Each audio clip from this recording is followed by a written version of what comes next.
In the lab or in a video, you've probably seen Geiger tubes being used to measure the radioactivity of a sample, believing that it's measuring the activity. You'd be wrong to do so, and to be fair, I often refer to it as the activity myself, and I'm wrong every time I do that. In this lesson video, we're going to look at what we are really measuring and understand the important difference. First, what are we actually measuring with this typical setup? Let's say we are getting a reading of 4 counts per second. 4 counts of what? Well, the insides of the Geiger counter are detecting ionization events, so assuming that each ionization event is caused by one particle of ionizing radiation entering the chamber, and that efficiency is 100%, we are measuring the ionizing radiation entering the GM tube. That's all we can say. We are measuring the ionization radiation entering the GM tube.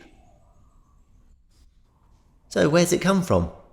Well, the sample, yes, but if we remove the sample, we find there's still 1 count per second. We have background radiation.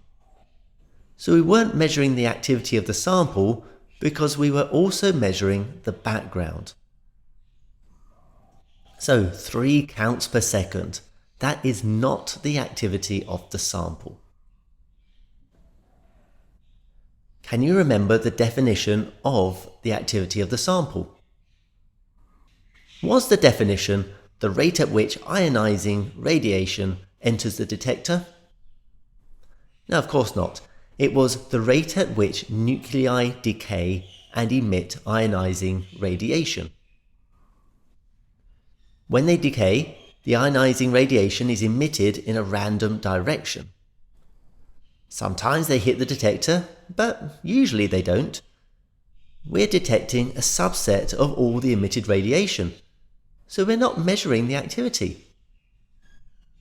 Now, if we wanted, we could calculate the activity. Let's say we detected 4 counts per second through a detector window that had an area of 2 centimeters squared.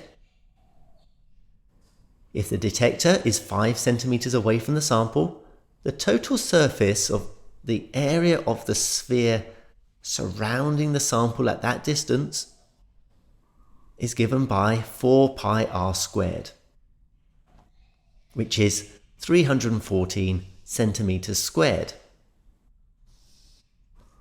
Our detector was only 2 centimeters squared, so that is 2 over 314 times 100% equals 0.64% of the total area, meaning we can only detect 0.64% of the total radiation emitted. And that's still assuming that all the radiation emitted in that direction even reached the detector. So, the value for the activity is our measured value 4, minus the background, giving us 3, divided by 0.64%, which equals 469 per second. 469 becquerel.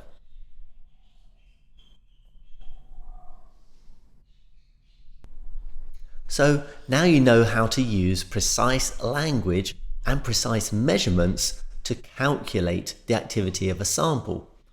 In our measurements in the experiment, we were detecting only a subset, only a fraction of the total number of particles being emitted because our detector only covered a small area. And we were also measuring the background. But with some simple but careful calculations, we can work backwards and find out what the actual activity of the sample really is.